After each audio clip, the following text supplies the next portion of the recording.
And we are live. Great. Welcome if you are here.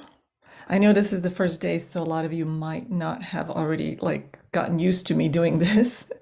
So it's okay, you'll watch it later. So for this very first day of my 30-day live, I want to talk about a question that is asked a lot, and some of you also submitted it in your comments and what you wanted me to discuss in these 30 days. So we're going to talk about overcoming negative thoughts and emotions. So let's get a good idea of what those negative thoughts and emotions really are. So in Ayurvedic philosophy of healing, all disease starts in the mind. So addressing this topic is super important, right, to the quality of life on all levels, because energetically, right, a person thinks and creates something. That thought form or that cloud, as it's seen clairvoyantly, sort of starts lodging into a certain energy center or near a certain energy center in the body.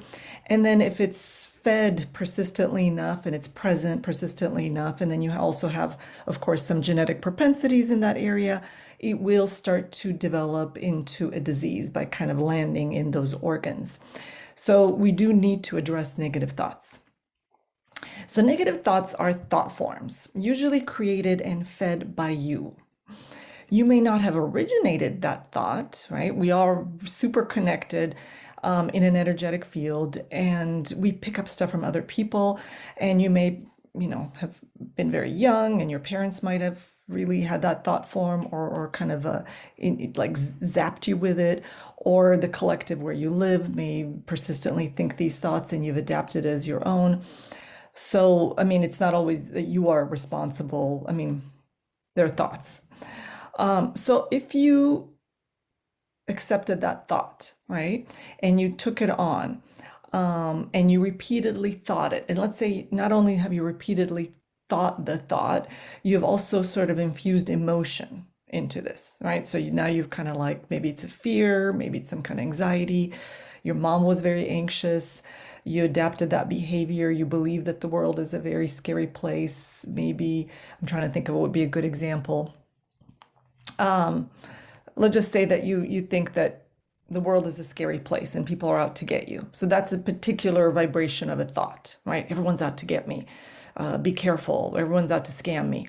So now that's a certain vibration, and that's a thought form. So if you really bought into that, you're going to start to think it. You're going to start to maybe be triggered in certain things, or have observed it. You're going to start to inject that specific thought with emotion, and it's going to grow, right? So this thought form, like any creation, is going to want to live. It's going to want to expand. So it will poke and prod you, right? It will point out like, oh, see, look at this on the news, or look at this person. And, it's going to start to kind of have you become aware of whatever, something that responds to that frequency is happening. So it validates your belief, and you keep feeding that thought form, because you get that like, that jolt of fear or anxiety, or validation of your beliefs. And it starts like growing, right? To the point where if it gets really big, right, it can cloud your energetic space. So clairvoyantly observed, like let's say that you are clairvoyant, and you're very well trained in this, you can see it as somebody who's just got sort of clouds all around their energetic field. So they might be frequently, they're here by the throat chakra, because that's what the chakra that, sort of gets you, the worry sort of lodges into your crown, in different parts of your field. And a lot of times those thought forms, because they want to, again, they want to be fed, they want to live, they want to be relevant to you. They will also obstruct other information, right? Or other people that might shift that belief, because they want, again, they want to be relevant to you, they want to live. So this can also affect your opportunities, that can affect your friendships, your relationships. Again, we're all connected in this field. So let's say that I'm perpetually thinking this thought, right? World is a scary place, people are bad, blah, blah, blah, blah, blah. Um, it will start to affect my people will not know why they feel kind of repelled by me, but I will walk into a room and I'll have sort of a, kind of a grumpy face. Maybe I won't be very approachable. Even if I smile, the energy around me is going to be a little repellent, right? And this is not just when I'm approaching or coming into a room or interacting with someone like face to face. This can also be somebody in another state, in another country. They will be looking for someone maybe to reach out to offer an investment opportunity, whatever, right? And even thinking of me, right? They won't feel right. They will feel like kind of again that repellent energy because I'm so surrounded by clouds, and those clouds are radiating a certain frequency out into space, out into the field. So that's how much they can actually affect, like what's happening in your life, what you're attracting in your life. And this is also why people have a hard time manifesting, by the way. This is why cleansing and getting rid of those thought forms and cleansing your energy field, lightening it is so crucial, because you can be doing your manifesting work. Let's say that I'm like doing my affirmations and doing all this stuff, and I'm dedicating a good 15 minutes a day into doing this. But the rest of the time, I'm just, bogged down by these clouds, or those clouds are still in my aura. It's gonna take you forever to manifest, if it ever is going to happen, because those clouds are going to sort of suffocate whatever positivity you're attempting to put out there while you're doing your manifesting. So you've got to really look at what thoughts are you feeding most of the day, and you got to be aware how they look like, what they look like, and how real they are, right? And how much they really affect everything that you're doing. And also not only what's obvious, not like, oh, this is when I just go to the store and the people I meet. No, this is people that don't even, that are not even in the same country you're in. They'll pick up on your frequency and not be inspired to work with you or offer you anything or be in relationship with you, right? So now let's talk a little bit about traumas. So traumas are a little different, right? They're not thought forms. So let's say something very horrible happens to you, or something happens to you, you get zapped with a trauma. It really looks like the webbing of your chakras, your energetic centers, gets torn. So there's holes in there, right? You have holes in your field. And then certain elementals. So these are not thought forms created by you. These are certain like little critters, energetic critters like parasites. They get attracted to you. They pick up on that frequency and embed themselves into those holes. They kind of take up house there, right? Specifically, maybe like your solar plexus, your crown. So again, the traumatic event actually tears the webbing of the chakras, and certain elementals come in and they take up residence there. So like all parasites, and like thought forms in a way, they encourage you to persist in the thoughts and memories that ensure their continued existence in your field. So just so like how that looks like.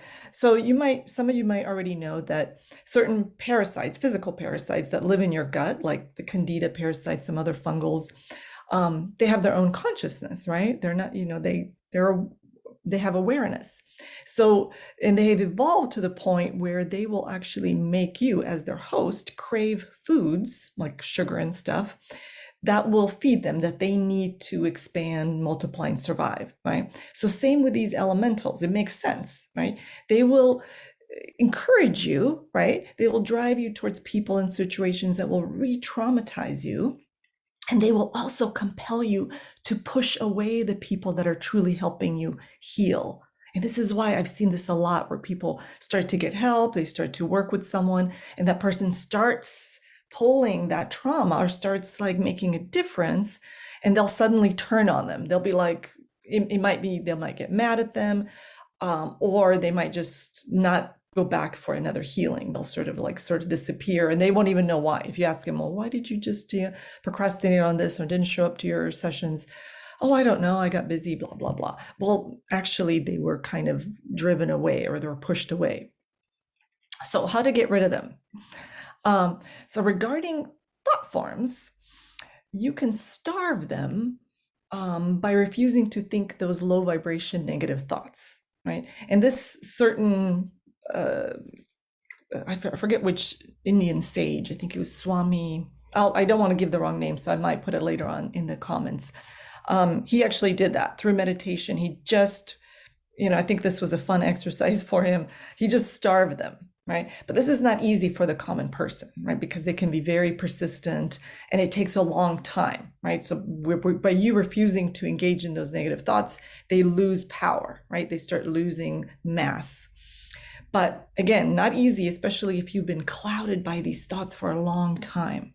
So again, if you could see them as a clairvoyant, they appear in your field as clouds, right? So they appear in your field as clouds.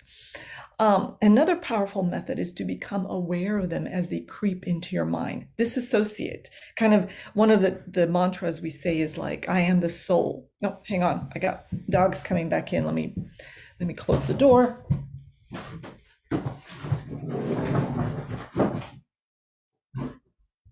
Okay, I'm back.